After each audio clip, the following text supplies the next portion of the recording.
So, hello and welcome to the RPG Academy podcast Detention Live. My name is Michael, and I am joined tonight with not one but two special guest co-hosts.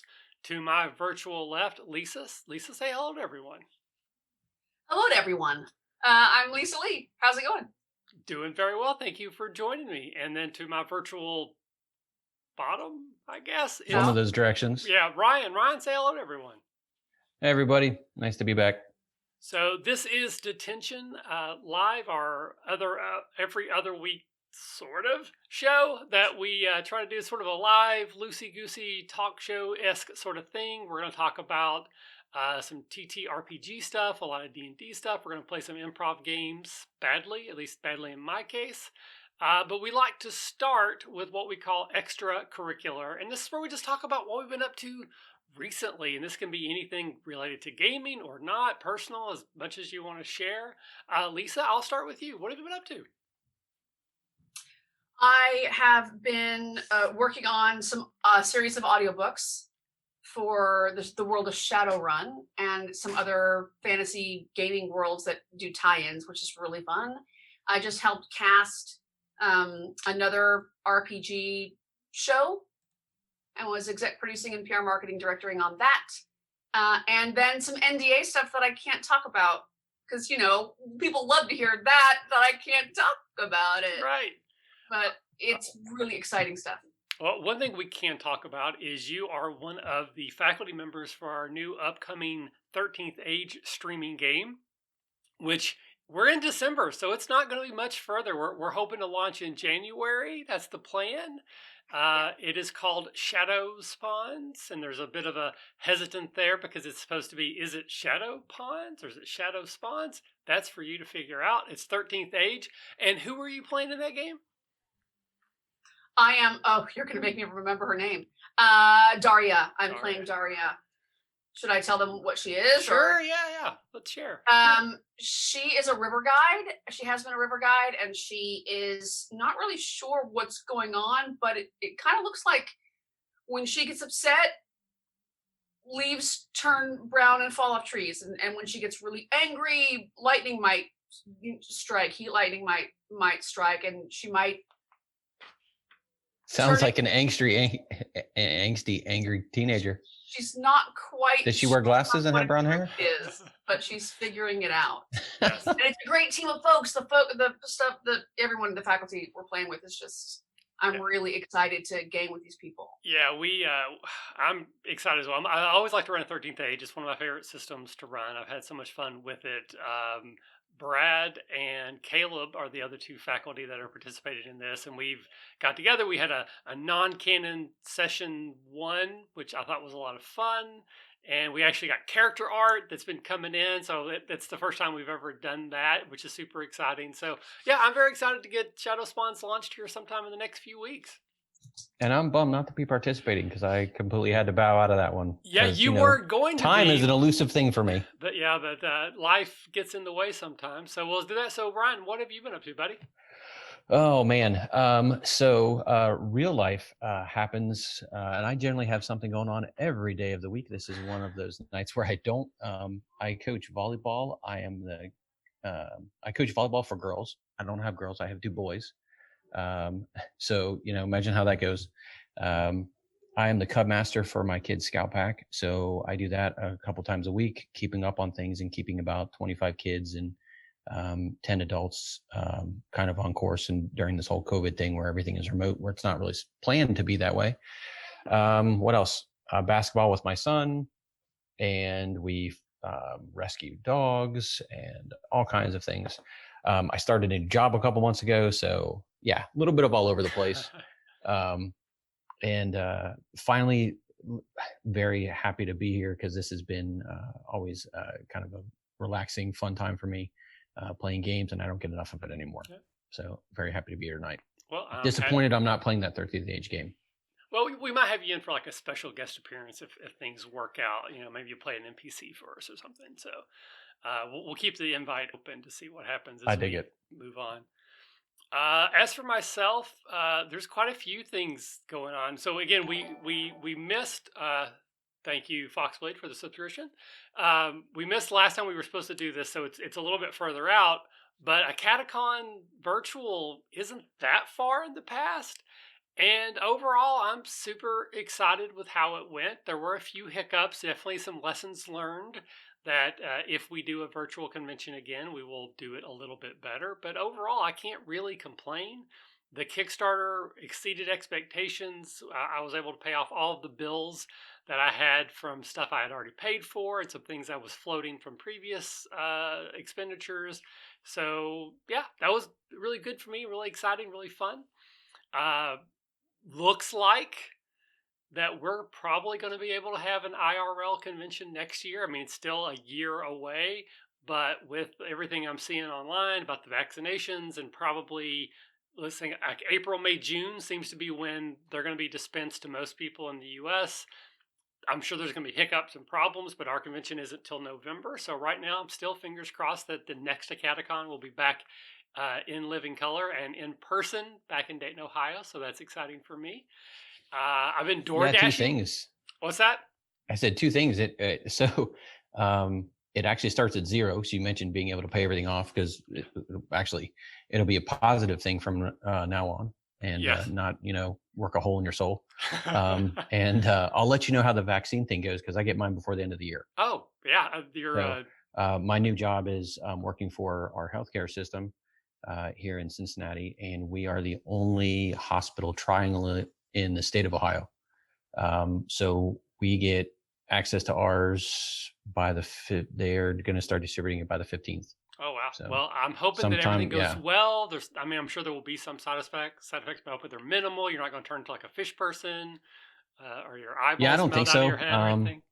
It's completely voluntary, which is funny because all the other vaccines and stuff that we get are not voluntary. You have to have them. Yeah, my wife technically got fired for 2 weeks because she didn't take her flu vaccine, even though she did, and the paperwork got lost. But yeah, there was like a 2-day period where she technically wasn't employed because she didn't do it in time, even though she did. So we got to work hospital out. Systems are great, right? Yeah. Yeah. So it's optional, but my wife works for the same healthcare system, and we're both going to get it. Just to get it out of the way. I mean, you're gonna at this point, why not? Like, I'm not really concerned about it. It's no worse than getting it and not doing anything. Right. So, yeah. True enough. But yeah, so progress, yay, science. Let's get this stuff done and over with so that we can go back to being normal because I miss everybody. I know. It's like we had gone kind of to virtual gaming even before because I had moved, before this all happened. But like, I still want to be able to have that option. And like, I come up to Cincinnati more often than I honestly want to, but while I'm up there, I like to hang out with people, maybe get some gaming in. And we usually do a faculty retreat early in the year. I'd love to be able to try to get that squeezed in next year. So much. There's so much to do. But a couple of big quick things. I started DoorDashing. I know I've mentioned this on Twitter, just to make some extra money for the holidays and pay off a few things, which has actually not been too bad. I'm making okay money. It's a little frustrating because I'm not in a really metropolitan area, so it's a lot more hit or miss than like if I was in Cincinnati. There's long stretches of time where I just don't have any options. I'm just sitting in like Walmart's parking lot waiting for an order to pop in. But I listen to podcasts and I have my laptop, so I've been I have all my PDFs on there, so I've been reading stuff on there. What I've been reading lately is Monster of the Week because that's the next game that I'm running for the Discord crew. So anybody who's following here, if you join our Discord, we set up pretty regular one-shots. So next week I'm running Monster of the Week for some people. That's really fun. But kind of the big news, this is actually breaking news. Just earlier today, I had a consultation with an RPG industry professional, and I am going to be bringing an RPG to Kickstarter next year. Fingers crossed. It's one of the games I've been working on off and on. This one's about a couple years. It's called Action 12 Cinema. Ryan, have you played that? Yes, we played this once or twice. I was a guinea pig for this. Yeah, so I've taken it it's been to a couple conventions I ran it this last Academicon, and it's basically a bad movie simulator that rolls D12s, which is everything I could want in an RPG. So I started working on that today. There's a lot of work to be done, but I had multiple project options I was talking to this consultant with, and this is the one that I assumed they would think is the closest, and they were like, yes, that's the one that's the closest, and it's probably the one that has the best shot of being successful. So many details to talk about and work out, but I am super excited. I've already done a ton of work since this morning, getting things ready. So Action 12 Cinema in Space should be coming to Kickstarter next year. All right, so Awesome. Congratulations, man. A Kickstarter near you. Exactly, to a Kickstarter near you. So the next thing we like to do here, once we get all that silliness out of the way, is what we call 10 things. Now, Lisa, are you familiar with 10 things? Oh, this was so much fun. Remind me. So this is an improv game where we will prompt one another in turn to try to come up with 10 instances of a thing. So it might be like 10 names you name an NPC goblin, and you need to try to come up with 10 things as quickly as possible. I always say this right every time, and now I say it wrong. Getting it quickly is better than getting it accurately. Immediacy, that's what I was looking for. Immediacy is more important than accuracy, so it doesn't matter if you come up with 10 good names for a goblin. You just need to try to come up with 10 names for a goblin. Me personally, I usually try to tie the 10 things into something we talked about in the extracurricular if I can, but it doesn't always work that way. Lisa, so you are technically our guest co-host, because Ryan's done this with me with a few times more than you. So would you like to go first, second, or third as far as actually giving the list, not the prompt? Put me in the hot seat. Let's go. Alrighty. So I will prompt you. You will prompt Ryan. Don't hear that a whole lot. And then Ryan will prompt me. Let chaos reign. All right. Exactly. Okay. All right. So you came up with Daria as the name of your Shadow Spawn's character. So give me 10 alternate names for what Daria might have been called if you did not settle on Daria. Oh gosh. Lula, Annabelle, 1, 2, Josephine, 3, Morgina, 4, Soupy, 5, Darius, 6, Kellen, 7, and Steve, 8, almost there. Ariel, 9, and Aloysius. 10. Yay! And those are 10 things. 10 things. 10 things. All right. So Lisa, now you will prompt Ryan to come up with a list of 10 things. And don't worry, I'm no better at this. I try to go for accuracy, and that's not what it's for. Okay. My brain needs the things to make sense. Okay. Give me, so for your last role-playing character, the one you most recently played, what are 10 things that they are afraid of or give him anxiety? Okay. Wow. Let's see. Well, he's married, so losing his wife, 1, losing his kids, 2, losing his mind, 3, losing his tools, 4, losing his friends, 5, let's see here, exploding his lab, 6, probably breaking his favorite hammer, 7, let's see here, electrocution, 8, a backblast, 9, noxious gas, 10. Woohoo! That was easy. 10 things. Yay! Yes. Yeah. My last character was an artificer. I was kind of picking up on that. Yeah, which I love. I love that class, and obviously had a family, and he was going on a journey. So that was a good one. Thank you. It was. I want to say that was a softball, but it still never really is in 10 things. So. All right. So you want to see someone really just do terrible? Now you're ready for I got a low bar, and I'm still going to fail to clear it. All right. Okay. What we got, Ryan? Oh, let's see. All right. So,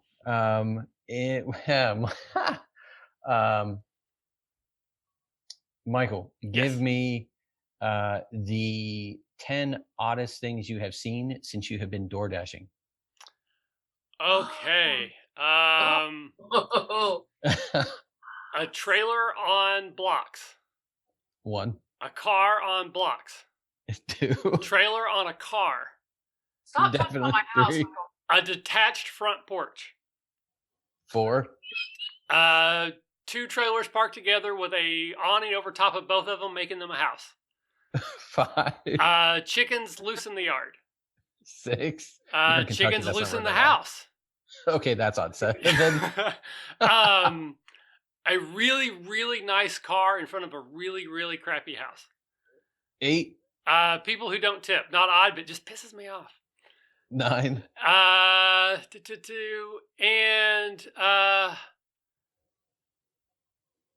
a dog on a chain that's too long, so the dog can actually get into anything it wants to in the yard, in the road, and in the house. 10. Dang! Those are 10 things. Those are, in fact, 10 things. Some of those are real, not all of them.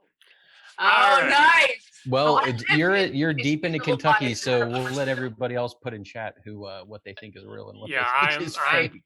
deep into Kentucky. So some of the ones you think I'm lying are probably the ones that are real. The ones that you probably think are real, the ones I made up. All right. I lived in one of those for a little while. What's that? I lived in 2 double wides that they put a porch in the middle, a cement porch and an awning, and it was 2 double wides, and that's where we lived.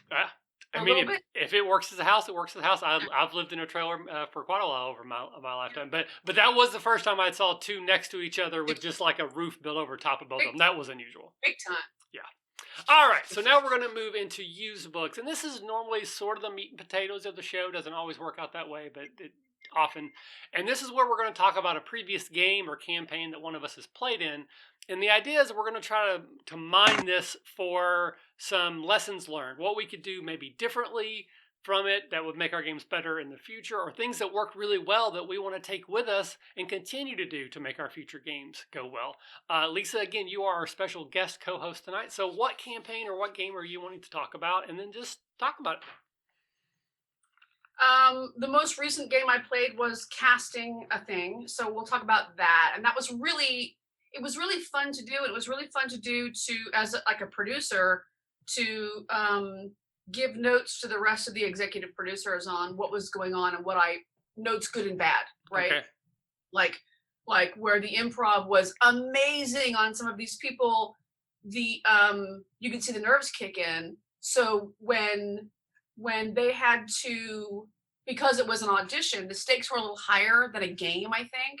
And when it came to rules or looking up stats of a thing or looking up rules of a spell or a combat deal, there would be hesitation where there doesn't need to be. You don't have to know every rule there is, and it's more fun when there is a player who's not so much a rules lawyer, but who's on Johnny on the spot who can look that up. Mm-hmm.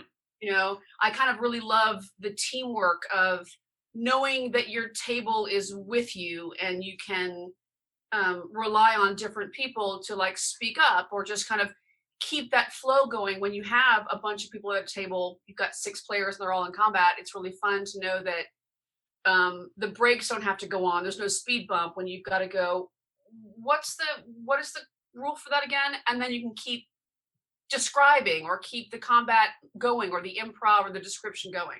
And that's really fun. Mm-hmm. But improv, it's really taught me improv is the deal. I just taught or helped teach an improv class with Karen 12s, and it was really fun. And we're going to hopefully do some more in the new year because it was awesome. And improv is the name of the game to me. It really showed me how, even if those rules were a speed bump and you saw someone get nervous about it, when the improv is good and the interaction and the connection with the players is good and the story is moving, it's delicious. It's just right. I want to play more of that game and find out what happens. Right. Because it was really, really fun to be immersed from someone who was good at improv. It wasn't about voices. It wasn't about accents. It was about the story. And that's kind of like my through line of everything I do, whether it's voiceover, DMing, playing in a game, producing something, coaching VO. It's all about the story. It really is all about the storytelling. And when the storytelling is good, it doesn't matter if you don't know the rules, if you don't have an accent, You don't have to change the voice of any of your 20 NPCs. But if the storytelling is good, everyone is with you. Mhm. And that's the magic of the fun of it. Okay. Oh, no, I completely agree there. So Yeah. trying to translate that to like a non-streamed game. So someone who's watching this or listening to this in the future, trying to think how we can make some actionable advice for someone at their own table. And improv is something that I've talked about. Like it's one of my favorite things to do. Obviously, as a role play heavy GM, but I've found that it's hard to teach through like a podcast. Like if you go to an improv class, obviously there are techniques in how you teach improv, but I think it's hard to like tell people like this is how you improv as a DM because it's so situational. But so Ryan, I'll put you on a spot a little bit. Do you have any advice for someone who's maybe not as comfortable improving? What is something you could tell them that maybe could help them other than go take an improv class? Okay, so my first thought with that is know the story that you want to tell and then be okay with changing it if someone wants to go along with it. Isn't correct me if I'm wrong, but isn't the rule in improv don't ever say no, or don't ever stop the action, sort of? So Yeah, you don't want to stop. You always want to build. So that's like the yes and comes from is or yes yeah, but is you don't exactly. want to So stop. You want to build. yeah, so know the story that you want to tell and be prepared to tell it from start to finish, but you have to be able to maybe veer off a path a little bit and then find a way to bring it back into the lane that you were in before. If a character wants to do something, it's okay to change that. You don't want to railroad them.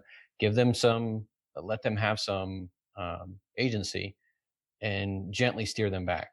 And it's okay if it could go wacky and you could never get back there, but know that changing your story is okay. And as long as the improv is successful from your character, your player's point of view of having fun and enjoying it, then there's nothing wrong with that. Mm-hmm. You can jump back into your story, the next session or the next time around. So just be prepared to go with it. So don't hold on too tight to the reins. Make sure that everyone's having fun, which I think is something that we're pretty familiar with around here. Yeah. I'm cut off there. It says right above there if you're having yeah, fun. there you go. Right. See, Yeah. I know that was familiar somewhere. But yeah, just keep in mind that you need to have fun too. Yeah. And if you're not going to always have the best ideas, and sometimes if a player gives you a good idea and it's better than what you got, take it and go with it and have fun, and know that you can come back to your story later. Yeah. And telling the story, if you know your story, just like you said, the elements of they do ABC doesn't matter as much as how it feels. What's the weather like? What's the temperature like? What do they see? Is it murky? Is it sunny? Is it? Yeah, and some of that stuff doesn't necessarily even have to change. You can just Exactly. leave them in that environment and just change a few of the circumstances. Or maybe it's, instead of being dark and murky outside, you're dark and murky in a basement. So you can keep some of the same elements or some of the same things that you were trying to go for and just put them in a different spot. Yeah, I think Or one of the things that change something that smell. you're What's looking the for. lighting Yeah. like? Yeah. Yeah, I think one of the things that newer DMs struggle with is wanting to make sure that A, that they're presenting the story that they're wanting to present, and P, and P, geez, what the hell happened there? And two, that they are in control. They're afraid of losing control. And I think both of those are not as important as they think. And it's to Ryan's point, it's not that hard to let players go off in a tangent that you don't expect without losing control. And I also think so. Yes, and I think it's something that gets misunderstood a lot when people are trying to say, you should be an improv DM and yes and, because yes and doesn't mean that you as a DM can't say no. In fact, you should say no. But it's if it's completely completely going to derail what's going on or change the subject. Yeah. But I think so for example, this is a literal example I've seen like on Reddit and Facebook is like if someone says, "Hey, can I start my character flying a dragon?"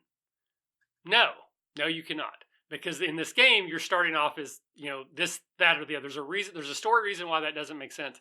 It's totally fine to say, no, you can't have a pet dragon when we start, or you can't have a legendary artifact, or you can't have a 20 in all your stats. It's totally fine. That doesn't mean the players get whatever they want. The yes and comes once you actually start playing the game and you're in a scene. You know, so it's just like improv. An improv happens in a scene. Mm-hmm. So you were like, you're a fireman, you're an astronaut, you're in the space station, it's on fire, go. All right. But someone could say, I've already been an astronaut, can I be something else? Yeah, that's totally fine. Okay, now you're a fireman, you're a housewife. Now you're in your space station, it's on fire, go. So you can say no, but once you're in the scene, you should try not to. You still can, but you should be less likely to say no, because once the details start, it doesn't matter. Like, it doesn't matter if it's rainy or sunny that much, unless part of your story is that the weather's being affected by some magical artifact.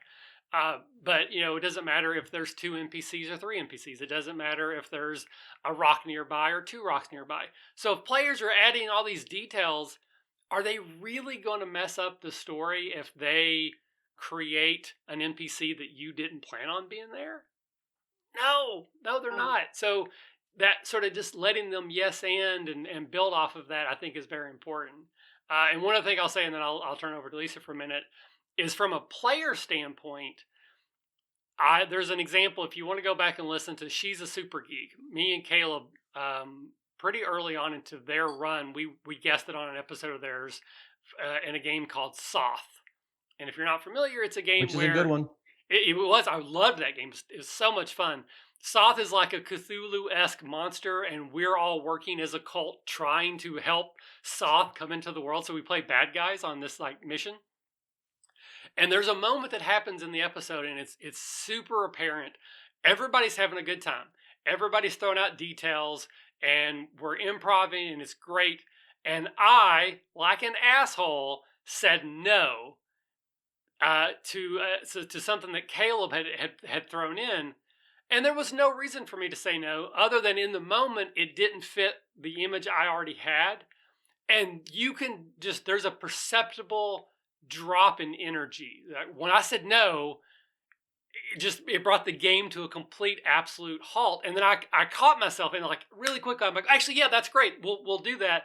And then I try to pick the ball back up, but you can tell that ball stopped rolling and then it didn't start rolling again until some effort was made. All because I said no over a detail that did not matter. And in fact, not only did it not matter, it was a good detail that I should have said yes to begin with. Yeah. And then changing a no to a yes, but somebody in chat just was talking about Foxblade, saying no but is also great. I don't want to make a player wrong and cut the energy of their fun and their gameplay, but I was running a Discord server and running a game, and a newcomer player pretended like he was a tour guide and started gathering all of these people and giving them a tour of the town. And everything that they were saying was completely made up and random and wrong. And that was hysterical, but it was completely not accurate for what was around them. So instead of going, like running him out of town or telling him no and throwing him in jail or whatever, charlatan, I was like, none of that's true, folks, but you're an amazing storyteller. We're having a storytelling night in the tavern. If you you could win first prize. I think you should definitely sign up for this. And then it gave them a goal. It gave them a yes, but it still didn't derail what was going to happen in a minute. Yeah. Yeah. And I think that leads into Michael's initial point about kind of learning the techniques and kind of things to steer people back in the right direction. And different techniques to use on how to do it and what things to do. So yeah, sometimes I think maybe going to a class is helpful if you really want to get into it and get started. But yeah, it's the but or the what if, or let me take that idea and how about we do this instead. Permission to do that. Yeah. Feeling like you have the permission to do that, and it's not. Mm-hmm. Right. It's helping, not railroading. Yeah.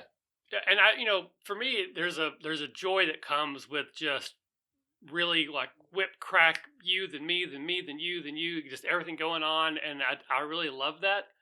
But we're not just improving. We are playing an RPG. There are a few more codified rules, and so it's okay to be like, you know what, I messed up. Let's take a time out. Let's have like a 2 minute out of game conversation. Let's reset because like we were all having so much fun, but we got a little crazy. So let's reset and then get back into the game. Yes, that's not as great an experience as maybe if you can navigate it all in the moment, but it's also sometimes something that's necessary, particularly if you're newer to improv and you're not comfortable. You very might overcompensate and like just yes and so much that before you know it, you're just off It's the out. rails so far that the game doesn't work. So, but you always have the control of the DM to say, you know what, actually, everything that just happened was a fever dream. We're going to start back as we walked into the tavern before the dragon showed up. Which is also a DM Totally technique valid. that you kind of have to develop too. And it comes with experience. I'm sorry, what was that, Lisa? I said retconning is totally valid. Yeah. Yeah. But he made a better point than me. Okay, sorry. No. Everything's scared. Yeah. I just happen to be loud. Yeah, but I do think, learning to improv is a technique that I think is very valuable to GMs. It's something I think you should, spend time trying to develop. But it's one of those things that, again, unless you take an improv class, the only way you can really do it is to do it. And so there's going to be some, messes up. There are going to be some problems. There's going to be some learning pain or growing pains.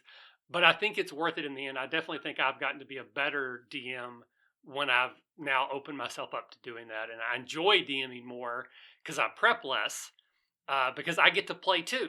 So as we're playing and you're making stuff up and I'm making up stuff, I'm getting to experience this in real time, just like you as a player, and that's just fun for me. So it's made my GMing more entertaining. I think you're muted now, Lisa. No, I was trying not to be loud. Okay. You're so good at it. You're so good. Gotcha. So good. So good. So what are some other takeaways that we can? The other thing you kind of really mentioned was on keeping the game moving versus like looking up rules. And like I'm not a stickler for the rules by any stretch. I know some games are more focused on that, but I do think there is a give and take of when do you stop for a rules lookup and when do you not. And to me, the easy answer is when it's important enough to stop. I guess the question is for each table is when is that right? Like if a character's going to die, if I don't know how falling damage works, then maybe that's a let's stop the game and make sure we have this right. If it's not a character death, other than that, I think it's pretty much okay to be like, let's just push on and then we'll circle back to that later. Ryan, can you think of any times other than character death where maybe stopping the game for a rules lookup is appropriate? I think like a major role to charm someone, or so I can think of one we had at the last in real life Catacon where I got to bring my son for his birthday. He is a 9-year-old at the time. Playing. It's 27 now. Time is weird in COVID. God, I know 2020. Right. So he's older than me at this point. Yeah. He was 9 at the time last year, playing, I think 4 other people at the table. We're playing my take on Dungeons and Dinosaurs. And it's near the end of the game. And Michael, you played this particular game, and he had a chance to charm a dragon. And, me as a DM, yes, it's my son, but the way the table is going, you have to be able to read the table and say, well, his first roll failed, so he wanted to try to do it again. So am I going to bother like being a stickler again the second time type of thing? Or even that first time, that the roll's so low that it didn't have a shot. Do I really okay, it was higher. Do I really want to stop the game to look up the fine details of the line? And did he get it just barely? Or is it close enough that I think that it could succeed? Or do I have everybody's attention at the table and they're like on the edge of their seat going, oh my gosh, what's this roll going to be type of thing? And at that point, you have to decide, do I care about stopping the game to check a rule, or do I want everybody to go and have fun and keep the game moving? And ultimately he blew the roll out of the water, I think, on this third chance. I think the second one ended up being, okay, now I start to kind of sway his opinion. And I think he tried it again after it came around the next and he blew it out of the way. And I think after that one, it was kind of like a successful thing. And I had, 25, 30, 40-year-olds at the table cheering my 9-year-old son on at this moment. But you have to kind of decide what the situation is based on, how fine is that line that you're going to draw? How close is it? What you're doing and what the table looks like. I mean, if you have people sitting back in their chair not paying attention, feel free to stop the game if you're really that concerned about it, that aren't that invested in it. But if you have people that are working back and forth and they're trying to team up to do things and they're at the edge of their seat and it's a big moment, it's one of those things where you need GM experience. I hate to say that, but you kind of have to have that experience to say, I want to keep moving and I want this to be successful and I want this to be a big moment. So we'll just give it to them. Yeah. So you, things like, I mean, that's that particular situation, kind of like a big role to charm or persuade somebody. I think you should As role-playing is a try, good way to like do it. whenever possible, not to. Like I think I'm kind of restating that, and I think reading the table is very important, which is another thing that's hard to teach. You just kind of have to do that over time. Mm-hmm. But probably one of the times that I get the most frustrated by it is when it is a player who is just like extending their turn when no matter what, it's not going to have that big of effect. Like in your case, a good roll here could maybe sway the battle or end the battle or keep the battle from even happening. That's pretty important. But if it's a difference of like 12 damage or 20 damage, is it really going to matter unless the thing they're fighting only has 17? And even then I might just like kind of fudge it. But one of the things, just a little tip I would throw out is sometimes just say, okay, roll it. And the dice might help you out here. Because if like they're trying to do something and you're not sure exactly how this would work, and you say, okay, roll it, and they roll a 4, it doesn't matter because it doesn't work. And if they rolled a 20, then it does work. But if it's like a 15 to 19, maybe we have to stop and look at the book. But most of the time, 75% of the time, they're either going to roll so poorly you can just say it doesn't work, or they roll so well you say it does work, that in the middle, it's just faster to say roll it. And then, it's kind of like a neighborhood basketball. The ball don't lie for fouls. You just let them shoot a shot. If it goes in, there was a foul. And if they didn't, then it wasn't. Just have them roll the die. And if it's 10 or less, no. If it's 19 or 20, yes. And then if it's 11 through 18, then you decide, is it worth moving on, or is it just a yes anyways? And you make a good point, because I think that's where one of these, the systems that have that dice mechanic where it has the middle ground, where this mount is the fail, this mount is the so-so type of thing. It can go either way. And then the high is obviously a success. I'm seeing more of those lately, and they seem to be a little popular because it's a lot easier to GM that way, where you don't have to completely, it's not a yes or no. It leaves in some gray, and you don't always have to do it yourself. Right. A lot of times those kind of mechanics also have a thing where the player can contribute to what happens too. Yeah. Super fun. So yeah, it makes the things a little bit easier that way. So Lisa, I wanted to go to you last because you actually have training at this. As you said earlier, you just did a workshop on improv. So now that someone knows what the hell they're talking about, we'll let you wrap us up here. What are some points of advice you would give specifically for like DMing improv versus like an improv class? Just a couple of things that maybe get people started in the right direction. DMing. Wait. Say about it. I was so wrapped up in what you guys were saying about the other thing. I was going to say, I was going to chime in and say, and give them roles for delicious chaos, like delicious fun trouble. When it's fun catastrophe, those roles can really be fun as well. That can be like the golden moments of the game. So asking that question again, because I didn't quite. So as someone who I think you said earlier that you had just done a workshop on like improving. Yeah, that's great. So improving for gamers. Okay, like so for running things. So perfect. So what are a couple of things for people who maybe, again, just entry level stuff, not high level mastery, but like a couple tips and tricks maybe that you might throw out for getting someone started in that? I think Ryan said it great. Just tell the story. Know the story you want to tell. Be able to really describe. You don't have to over prep. But if it's your peace of mind, you absolutely can do that to really know your world that you're in. And it can be yes and, but feel free to let the wheels, you have permission to let the wheels come off a little bit. You have permission to change it up on the fly, as long as you can immerse people in what the room looks like, but not a huge long, you want those small short descriptions that give you what it looks like, feels like, the light, the smell. And then if players want to go off the rails, you can give them bumpers of an NPC that's going to block their way, or an environment change that'll block their way. It doesn't have to be crazy perfect accents and fleshed out characters. It can just give you an idea, and the players can run with it. The players can, you can feed off their ideas, and that becomes really fun, especially when, like you said, the player has an ability or an idea about something.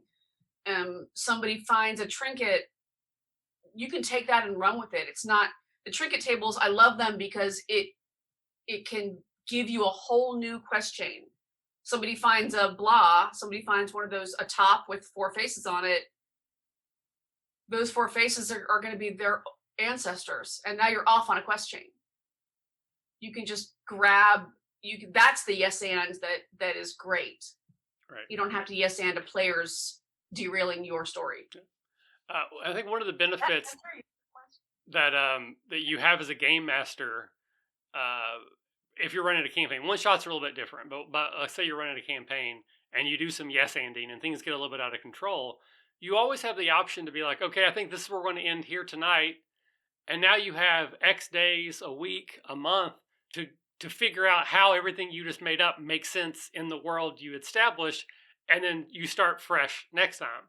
If it's a one shot, you can't do that. But in a lot of cases, a one shot, it's not going to matter as much, because if it's, it's like a popcorn movie, is if you have a satisfying ending, it doesn't matter as if people are packing up and they're like, that really didn't make a whole lot of sense, that one thing that happened, because they're just focused on, oh, that was so awesome when this happened, that it may be a week later that they realize, well, actually, like, we never did find out how the priest was involved, and again, by that point, it doesn't matter. They had fun in the moment. They're moved on. So in a one-shot, it doesn't matter as much. In a campaign, you have the time built in to rework things in between sessions. Yeah. All right. I agree. And it took me a long time to learn that, because that's when you walk away from running a bunch of one-shots like the RPG Academy hosts, when we can have in real life games. That's what you remember at the end of the table, is how many people walked away happy because of that last scene, or because of the last thing that they were able to accomplish. Mm-hmm. Yeah, and that's what people will remember. Yeah, and that's what we DM for. Like, at least me personally, is when I can see my players had a good time. Like, that's just absolutely why I love doing this so much. And watching players have fun in the environment, the yes-anding of that stuff. I ran a 10-person kind of a 1 or 2 shot, and I gave them the world, but what they did with it made moments that were golden. Mm-hmm. What those players thought up to create or add to or find a reason to use became like the memorable, amazing moments of the game that they still talk and joke about. Deal, I'm talking to you and your fans. One of the first actual plays we did, Made Men, there's a few episodes we did kind of like as that was happening that I talk about. It's one of my favorite demon moments of all time. Is I had created this world and I had populated it with a couple elements, and I had planned on the players doing a thing, but then they took what I had given them and almost like a recipe, they had put it together differently and created a completely different meal that was better than what I had planned, but it all made sense.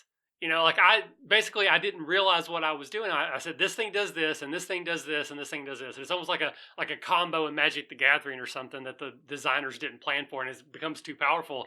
They're like, well, we have this thing, and it does this. Can't we just do this with it? And I'm like, holy shit, you're right, you can. And that is so much better than what I thought you were going to do. And I loved that moment. I still think about it because the fact that the players took something that I had created and used it differently than I expected, it was amazing to sit there and watch it, just be like, oh my God, you're right. That's so awesome. And I love that moment. And it's something that wouldn't have happened if I wasn't open to it happening. Teamwork. Makes the dream work. I call it brain tennis. Brain tennis. I like that. That's a new one. I'm collaborating with writers and stuff. It's all brain tennis, and that makes everything better. I like that. I agree, and I like that. All right, but let's move on. So the next thing we do is everyone's favorite part of the show, and which is when we do improv even worse than we've already done improv. And this improv game is called Where Have My Fingers Been? So this is an improv game where we will prompt each other once again to create a short scene that we will then act out with little finger puppets. If you want to be Scott, you can bring in a third because he's a jerk and he's good at this. But the goal is to try to have a beginning, middle, and end. I often skip the last part there for mine. But basically to create a little scene of where your fingers have been. So Liisa, you again are our guest co-host. Would you like to go first, second, or third in terms of actually acting out the scene? Second. Okay. So the other gentleman. Yeah, so Ryan will prompt me, I will prompt you, and then you will prompt Ryan. So before you go, you have to sing the song. It's very important. So, where have my fingers been? I said, where have my fingers been? All right, so Ryan, where have my fingers been? Oh, let's see here. Your fingers have been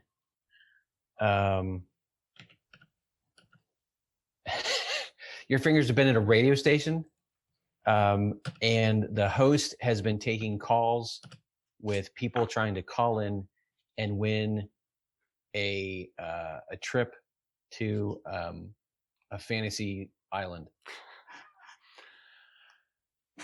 Hello and welcome back to 95 Drive. You're on with Steve. And I think we have another caller on the line. I think you're calling about the fantasy vacation getaway. Yeah, that's right, Steve. I believe that I have used my mathematical equation powers to ensure that I am, in fact, the 100th caller, which means that I win. Sorry, Steve! You were actually 101. We gave that away during the break. And that's where my fingers have been. All right, Liisa, so you have to sing the song, please. Where have my fingers been? I say, where have my fingers been? Your fingers are in the parking lot when Steve meets up with the radio DJ after the show because he was not happy about not winning the prize. I thought Steve was the DJ. Steve was the caller? They're both named Steve. They're both named Steve? Yeah. One with a PH and one with a V. Exactly. Stephen. Stefan. Stefan, yes. Okay. Excuse me. I really believe that I won. I really believe that I won this fantasy giveaway. I really need this vacation, and I really. Hey, how are you? You know, we have the same name, and it's kind of cool, but the spelling's different. Makes it different, right? That's because you're you and I am me. I think that you should go in there and you should talk to Janine. You know, Janine with the hair. Talk to Janine, and she'll have a form for you to fill out. It's a long form. I'm sure you're gonna love it. It's kind of engaging, and I can tell you're gonna find that interesting. Yes, a form. Yes, absolutely. I'll go fill out that form, and we'll get you sorted. I gotta go take my '84 Corvette out for a spin. Ciao. Okay, a form. Yes. Is there Janine here? And that's where my fingers been. That's where your fingers been. Yay! Yay! All right, and so now you get to prompt Ryan. So Ryan, sir, you need to sing the song. Oh, I'm scared where this is gonna go. All right, where have my fingers been? Oh, where have my fingers been? I can't keep going the same direction. Yeah, apparently. Okay, so you're gonna go inside the radio station as Stephen, and Janine is extremely hungover. It's the end of the workday. She really wants to go home, and there really is no form. Oh, okay. And there could be other people there too that can help her out. Just go crazy with it. Yeah. Oh, yeah. No. Excuse me, ma'am. Ma'am. Excuse me. Shh. Not so loud. What is wrong with you? Why are you yelling at me? Ma'am, I'm not yelling. I'm sorry. I'm just really excited. I met your DJ outside. What we have like a million DJs here. Do you have a name? Oh yeah, Steven. The guy with the V. Steven with a V. I'm a Steven with a PH. I don't care how you spell your name. It doesn't. What are you here for? Gosh, what do you need? There's a form to fill out. I'm supposed to win something. What's your name again? Steve with a PH? Hang on. Shuffles papers. Sorry, there's no Steve with a PH here. You didn't win anything. I don't know what that guy told you, but you're wrong. The door's that way. What do you mean? He said papers. I went, no. Look, it's the end of the day. I don't have time for you to fill out 5 pages of papers. Just no, you lost. Bye. And that's where my fingers. In my headcanon, Janine and Steve with a PH have rigged the system, and she won the vacation. They're going to go together. This is the first time we have ever done a continuous story. I like that version much better. No further comment on it, other than to say that was the first time that's happened. But thank you both for playing our little reindeers game. So now we're on to the quote-unquote last segment of the show. We often will do audience Q&A if we have anybody who's hanging out with us who would like to ask questions. That doesn't always happen, but if it does, I'd love it for it too. But we're going to do Cryptozoology, and this is where we talk about a monster, normally in D&D, but not always. And we talk about ways that maybe we have used this monster in the past, and maybe brainstorm some ways, or maybe play some brain tennis on some ways that we could use it in the future. So, Lisa, once again, you're our special guest co-host. So what monster did you bring us to talk about tonight? I brought you a Bander Hob. A Bander Hob, hey! A Bander Hob, because they're fun to see. So I had never heard of this monster beforehand. Ryan, had you ever heard of this before? I probably came across it as I flipped through the manual, but not something that I have needed to use yet. Yeah, so I was completely... I'm usually pretty like intentional with my monster usage. It usually has to fit kind of what's going on or what's in my head. This is not one of those things. Yeah. So in 5th edition, this is in Volo's Guide to Monsters, so if anybody would like to play along. But Lisa, would you please tell us a little bit about the BanderHobb, what it is, and then why you like using it so much? I love these guys. The BanderHobb is a large monstrosity. It's neutral evil. He's a big, enormous, ogre-sized frog man. He's humanoid-ish, and he's got a big pelican gullet. And he's been made by, they're normally made by a coven of hags, but dark fae and debased wizards can also perform this ritual to create them. Already terrified.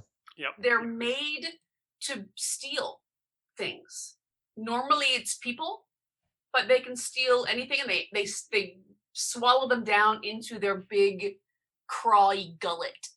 And they're just the craziest, coolest thing. And I just like saying BanderHobb.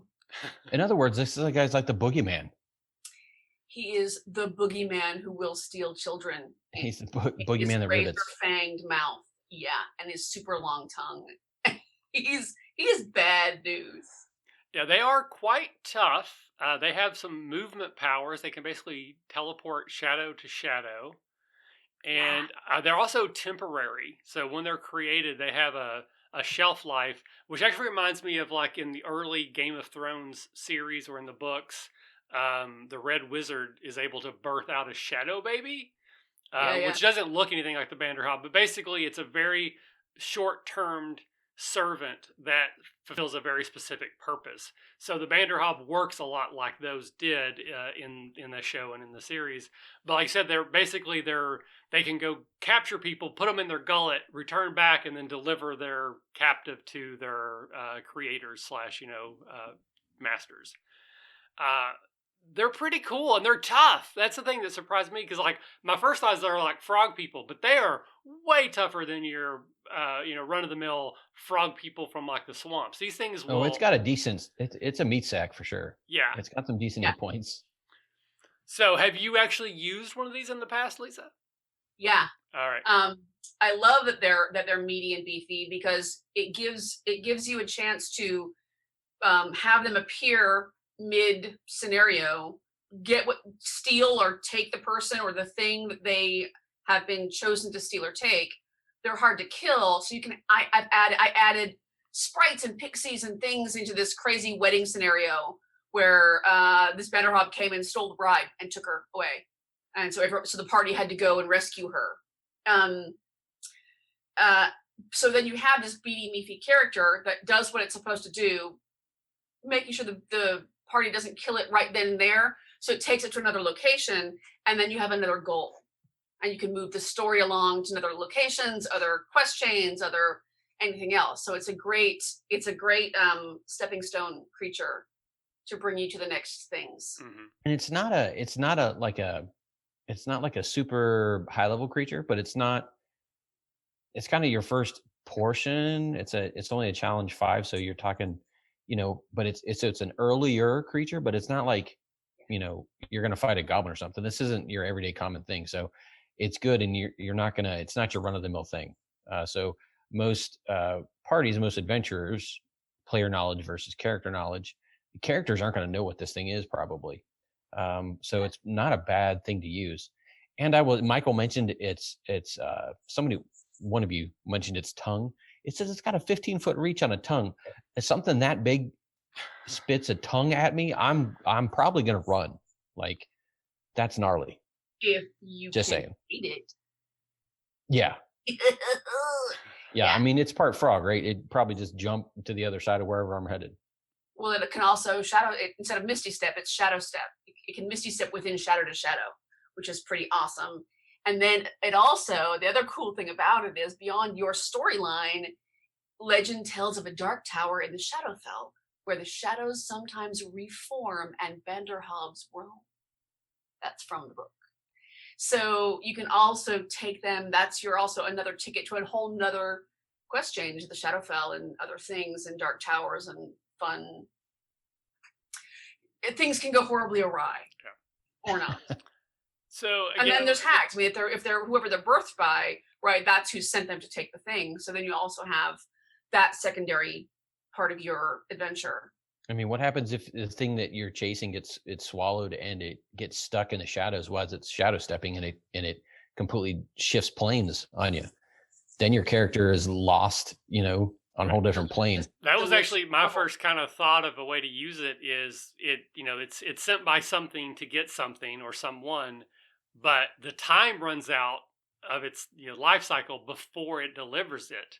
So then it fades into the shadow realm or the Fae, taking with it what it had. So the people who wanted it didn't get it, but now no one has it. So now that's, like I said, now we have to go into the shadow realm. We have to find a way into the shadow realm. Then we have to go there. Then we have to find this thing. Shadowfell. Yeah. So there's a lot that you could do. I like that quite a bit. The nobody gets what they wanted, and that could even be something that the players use.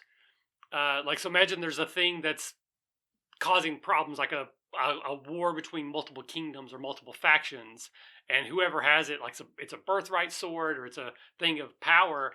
Maybe this is a way for them to get rid of it. They summon the BanderHobb, or they find someone to do it for them just for this to happen, so that they can take. Well, then it becomes a race, even a race to who can get to this thing first after it magically disappeared. Or even a weird truce with a hag of coven of hags. Have to make friends with these hags to go get their BanderHobb back, and that would be weird. Mm-hmm. They want a specific one. It's almost like a pet. Like they want that one back. So you go to the Shadow Realm and you mark it in some way that allows them to summon it specifically back, or you have to find some way to make like a permanency spell, so that it stays and doesn't disappear. I mean, because you got a lot of the elements that you could mix and match in a bunch of different ways, or you could just use it as intended. It shows up and then ribbits off with somebody, and now you got to chase it. Because that's fun trying too. To pick it out of 1,000 BanderHobbs hanging out at a dark tower while they're all eeny, meeny, miny, mo situation. Which one is it? It's the one with the feather sticking out of its mouth. Or the shoe. The shoe's taking out his mouth. It's the ugly one. It's the ugly one with the big teeth. Which one's the ugly one? Yeah. Yeah. So yeah, I definitely, that's something I had not used before, but do not be surprised if in a near future game that one of those shows up, because I like that quite a lot. So with that, we will wrap things up. I've seen that we've got 4 or 5 people watching, but Foxblade is so far the only person that has jumped into chat. If you're watching, there's no obligation to chat with us. We like it when you do, but it's totally fine just to lurk. But if anybody in chat has any questions for any of us, feel free to go ahead and throw them in there. Or throw them in now. It can be related to D&D or RPGs, but doesn't have to be. There's a bit of a delay, so while we're waiting, Lisa, tell people your social media, where people can find you. If there's any projects you want to promote or talk about, now's the time to do it. I'm Liisa Lee. You can find me at Liisa Belle on Twitter and Liisa Lee on Insta. Hopefully in the new year, Karen 12's taught a really great improv class, and we're going to hopefully do that again. And it's improv for gamers. It's specifically for your gaming and streaming, how to interact and integrate improv and make your games that much more better and cohesive and super fun. Because that's the name of the game, right? Absolutely. And Lisa is with 2 I's, just so they can find Lisa you. with 2 I's. Liisa Belle. And Makeda Red is out on Audible, and some other books are coming on Audible. All right, very cool. So Ryan, your socials, where can people find you? Anything you want to promote? No, not. I mean, I'm not quite. It seems as busy as Lisa, even though I'm busy myself, just a different kind of busy. Nope. My handle is Teleporta on Twitter. I hang out occasionally on the RPG Academy Discord when I know something enough to chime in and talk about it. But otherwise, I'm a busy person. I'm on social media. It's the same thing on Instagram as it is Twitter. But I don't do a whole lot of posting just because I usually move fast enough to not have time to post things in between. But if you have something to say and you like something I talked about or have a question, send me a mention or tag me, and I will get back to you. I guarantee I will do that. All right. As for myself, most things I can be found is at the RPG Academy. So Facebook, Twitter. I don't do Instagram. I probably should, but I think I have an account when I ever use it. But I also have a Smallville podcast. It's completely not related to RPGs, but I really have a lot of fun with it. So if you have any love for the Smallville TV show, we're doing a complete series rewatch. And that can be found at Farm to Fable, both Facebook, website, and Twitter as well. So we did have a question come in from Goldie Socks. What is your favorite story setting? If you have the choice to choose where, when your story occurs, what do you prefer? Classic historical style or future sci-fi, etc.? So Lisa, I'll start with you. Do you have an answer to that question for Goldie Socks? I am a lover of the classics. I love Faerun, Forgotten Realms. That's where I built my server and my little city and all that stuff. And because I am very endeared of my friend Ed Greenwood, so I love all of that stuff. But I also love darker things too. And every game we've played in different things is super fun. So, but if I'm going to build something, it's going to be in the classics. All right. What about you, Ryan? I'm with Lisa on this one. I studied Latin for a long time, so mythology and those type of things speak to me. I helped do the review for the Mythos book by Wizards of the Coast, and I really liked that one. No surprise there. So those kind of things are kind of my wheelhouse. Classical mythology, Middle Ages, those type of things. But that being said, I love playing some Legend of Five Rings every now and again. I enjoy Starfinder, so I played that a couple of times. It just depends on what kind of mood I'm in. But if I'm going to build a world, which I've done a few times, it's probably going to be classical, traditional fantasy. Yeah, I've got to give a shout out to Blades in the Dark too. If you guys haven't read the book of Blades in the Dark, the book and the art itself is delicious and immersive, and it's so uniquely written. The way it's put together is so great. So I love that it's fantasy with a Victorian dark twist. I love it. Yeah, if we're talking like campaign settings, Eberron is my favorite. I absolutely love Oh, wow. the mixture of pseudo medieval fantasy, but with magic as a technology. So it built on.